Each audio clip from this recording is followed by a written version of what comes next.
देखिए, मैं जिस टॉपिक पे बात कर रहा था वो था मन के हारे हार है, मन के जीते जीत। सही है ना?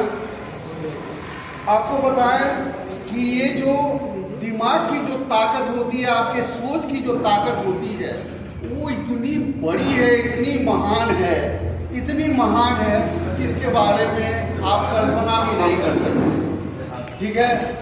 आप लोगों ने सुना होगा एक हिप्नोटिज्म होता है ना। कोई आदमी बैठे बैठे अगले के बारे में सोचता है, अगला बेचैन हो जाता है, परेशान हो जाता है। वो क्या है? दिमाग की ताकत होती है, हिप्नोटिज्म। क्लियर? अब देखिए, आपको हम साइकोलॉजी का एक फिनोमिनन बताने जा रहे हैं, जिसके बारे में पता नहीं आप लोग सुने या नहीं सुने हैं। उसको बोलते हैं प्लेसिबो इफेक्ट। सुना है आप लोगों ने नाम? Placebo effect.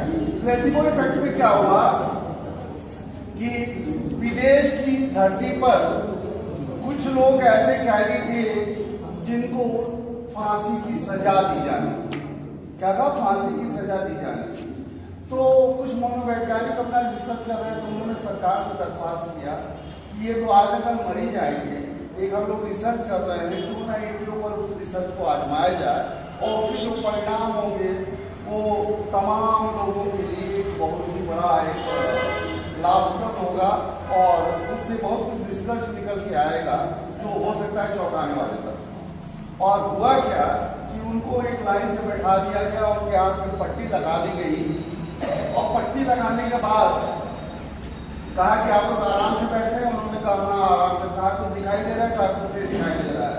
कहा चलिए सब ठीक ठाक है, बड़ी अच्छी बात है। यहाँ थोड़ी देर बाद आपको फूलों की एक खुशबू आपको आपके नथुने में पड़ेगी, आप लोग आनंदित हो जाएंगे। तब तक अचानक उसमें से एक बंदे ने कहा कि अरे फूलों की खुशबू मारिए, अरे ये तो देख रहे हैं कि एक सांप जो है उधर से बढ़ता हुआ चला आ रहा है और देखिए ये कैदी के पास जा रहा है। तब तक जो थे सारे 4-5 कैदी सब के सब जो है बिल्कुल वो हो गए, मतलब परेशान हो गए कि हाँ आँख में पट्टी बंधी हुई है, कोई सांप आ रहा है और हमारे बढ़ता चला जाए। तब तक दूसरे आदमी ने कहा अरे वो जो सांप है वो दाहिने से दूसरे नंबर वाले कैदी के पैर के पास पहुंच गया है।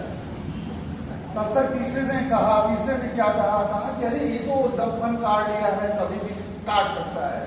और एक बंदे ने क्या किया, ये जो पिन होता है ना, पिन को दाहिने से दूसरे कैदी के पैर में छुपा दिया और तब तक उधर से आवाज आई कि अरे सांप ने डस दिया।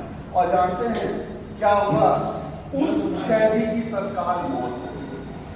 तत्काल मौत होने के बाद डॉक्टरों ने उसकी बॉडी का मुआयना किया तो मुआयने में देखा कि जिस तरह सांप के डसने पे जो विष शरीर में फैल जाता है, वही विष उसके शरीर में। आपने सुना इस स्टोरी को? कुछ लोग अच्छा, कुछ लोगों ने सुना। वही विष उसके शरीर में फैल गया। क्यों ऐसा हुआ? इसलिए ऐसा हुआ कि उसका जो मनोमस्तिष्क था उसमें एक प्रवाह आ गया, उसको इतना इन्फ्लुएंस कर दिया गया कि उसको लगा कि वाकई सांप आया, काटा और उसका पॉइजन जो हमारे बॉडी में फैल गया और सिर्फ सोचने मात्र से उसकी डेथ हो गई। तो सोचिए कितनी महत्वपूर्ण होती है आपकी सोच। अगर आपकी सोच सकारात्मक है तो आप पूरी दुनिया को जीत लेते हैं। आपको कोई हिम्मत बनाने वाला होता है तो आप वो असंभव से असंभव कार्य कर डालते हैं जिसके बारे में कोई सोच नहीं सकता है। लेकिन अगर आपका हिम्मत कोई गिराने वाला होता है तो आप क्या होता है कि कहाँ चले जाते हैं, रसातल में चले जाते हैं, उसका कोई ठिकाना नहीं। इसीलिए लोग कहते हैं कि सत्संग बहुत जरूरी है, यानी अच्छे लोगों का साथ।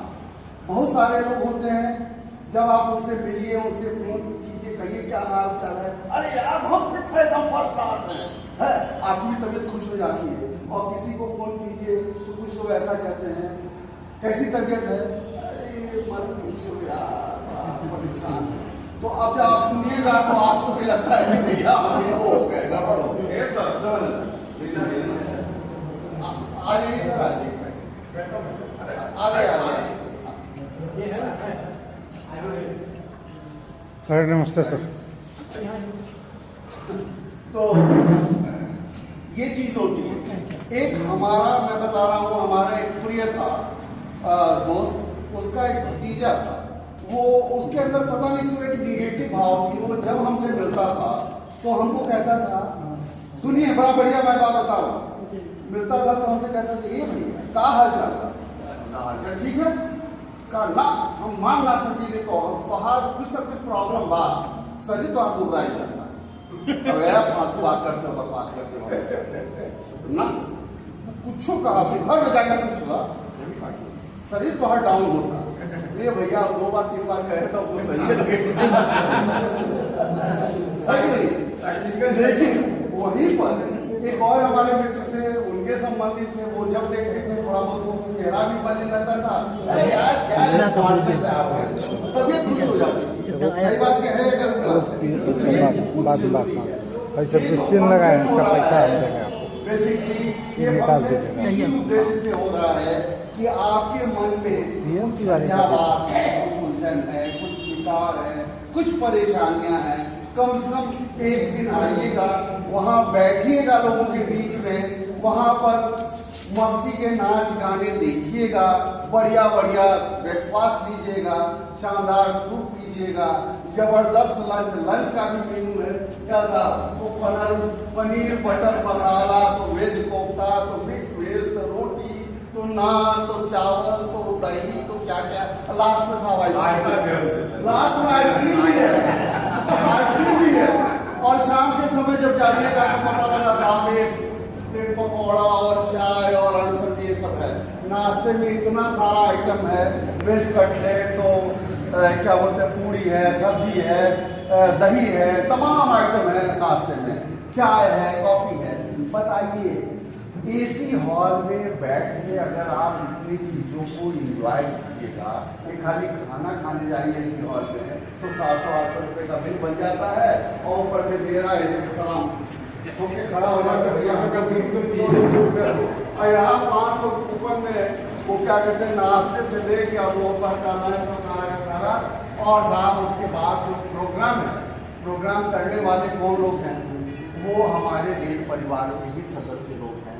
एक बाहर से टीम आ रही है जो आज बल्कि हमारे पास आ भी गया, वो जटायु मोक्ष है और दुर्गा स्तुति है और राधा कृष्ण का एक रासलीला है, और इस तरह के तमाम उसमें घूमर नृत्य, घूमर घूमर नृत्य है, एक महाराष्ट्र का लावणी नृत्य है, इस तरह के प्रोग्राम हो रहे हैं। उसका रवि सारस्वत का गजब का डांस है, फिर तमाम लोगों का शेर शायरी है, गजल है, कोरस गाना है, हमारा ऐसा गाना है जिसमें आप लोगों को भी गाना पड़ेगा, सीट पर बैठे बैठे आप लोग आइएगा, इंजॉय करिएगा। तो जब ये चीज होगा, आपके पाँव दिखेंगे, आपके कंठ से मधुर आवाज निकलेगी, तो आपको जो ऊर्जा मिलेगी वो इतनी असीम ऊर्जा होगी कि वो साल भर के लिए हमेशा आपको गुदगुदाते रहेंगे, हमेशा आप मनपसंद होते रहेंगे, यार कितना बढ़िया प्रोग्राम, समझ रहे हैं। तो इसलिए ये प्रोग्राम बना हुआ है कि हमारे 500 रुपये का कूपन कट रहा है, किसी के साथ वो नहीं है, जबरदस्ती नहीं है, जिसकी इच्छा हो आए। विजेंद्र सिंह जी गवाह है, पिछले बार तमाम फोटो खींचा गया नाश्ते का, खाने का, एक फोटो में यही जनाब पकड़ा है, इनका फोटो आज भी है कि वो पूरा चप्पल से निकाल दिया तो सही कह रहे हैं गलत कह रहे हैं?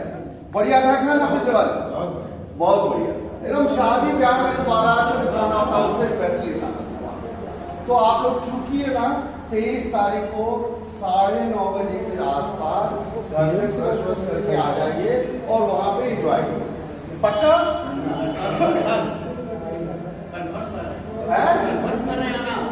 कंफर्म जाना? हाँ बिल्कुल बिल्कुल बिल्कुल। और बहुत सारे हमारे जो मित्र हैं वो अपनी फैमिली के साथ भी आ रहे हैं, अपनी वाइफ के साथ भी आ रहे हैं, किसी का छोटा परिवार है तो अपने बेटी को भी ले रहा है, वो सारा का सारा वहाँ अलाउ, कोई दिक्कत की बात नहीं है, खाली कूपन आपको पढ़ ले लेना। तो ये तो कहानी हो गई, ये तो बात हो गई, मन के हारे हार है, मन के जीते जीत। मन के आपके मन को स्ट्रॉन्ग करना है, ताकतवर बनाना है, उसको ऊर्जावान कराना है, ताकि आप जो है स्वस्थ रहें, प्रसन्न रहें। दूसरी चीज, अभी वक्ताओं ने बहुत सारी बात कही, अब बताइए रेलवे हॉस्पिटल में आप जाइए और दवा पता लगाओ, डॉक्टर होता है साहब दवा नहीं है, तो ठीक है साहब लिख दीजिए। तो एलपी डॉक्टर 1 महीने का लिखता है, काउंटर पे जाते हैं तो वो वाला कहता है कि भैया 1 महीने का नहीं मिल पाएगा, 20 दिन का। और जब डिलीवरी लेने जाते हैं तो पता लगा साहब 10 दिन का मिलता है। सही बात कह रहा हूँ, गलत बात कर रहा हूँ? इस तरह की प्रॉब्लम है। तो इस तरह की प्रॉब्लम को देखते देखते हम लोग को नहीं रहा कि आप जैसा कि मैंने बताया, और पीसीएमडी खड़े होकर हम लोग का स्वागत किया और उन्होंने पूरा आश्वासन दिया कि 2 महीने के 1 महीने के अंदर ही अंदर ना 1 महीने के अंदर ही ये जो व्यवस्था है क्रॉनिक पेशेंट को कम से कम 2 महीने का देना शुरू कर देंगे। उन्होंने ये भी बताया कि हम पेंशनर्स के लिए अलग से वहाँ एक रूम बना रहे हैं, जहाँ पे चाहे तो वो रेस्ट भी कर सकते हैं, उनके लिए हर तरह की व्यवस्था रहेगी। और भी दवा के अलावा एक्सक्लूसिव ओपीडी की उन्होंने बात की, अलग से डॉक्टर को बैठाएंगे। इस तरह की बहुत सारी चीज़ों का उन्होंने चर्चा किया और हम लोगों ने अपना तमाम कंसर्न बताया। हम लोगों ने कहा देखिए हम आपसे नई कोई मांग नहीं कर रहे हैं। रेलवे बोर्ड ने 16/2 को 7 फरवरी को जो वीडियो कॉन्फ्रेंसिंग से आपको निर्देश दिया है, हम तो सिर्फ उसको इम्प्लीमेंटेशन की बात कर रहे हैं। आप उसको नकार तो सकते नहीं, ये तो सरकारी आदेश है। सही कहा या गलत कहा? हमने कहा उसको आपको इम्प्लीमेंट कर देना है। उन्होंने कहा ये तो भाई हमारी मजबूरी है।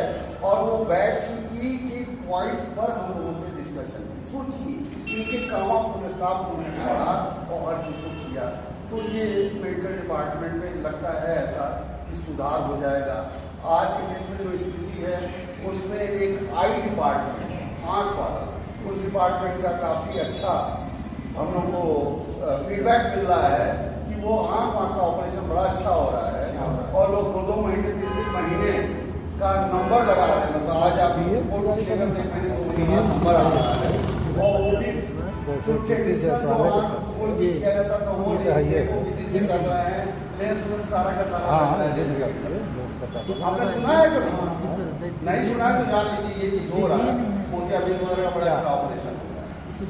अभी यहाँ रिंद्रा साहब हैं, इनकी मिसेज के साथ थोड़ा प्रॉब्लम हुआ तो उन्होंने रेलवे में रेफर किया राजाई हॉस्पिटल में और ईश्वर के पास से ऑपरेशन सक्सेसफुल हो गया ना, बिल्कुल सक्सेसफुल हो गया।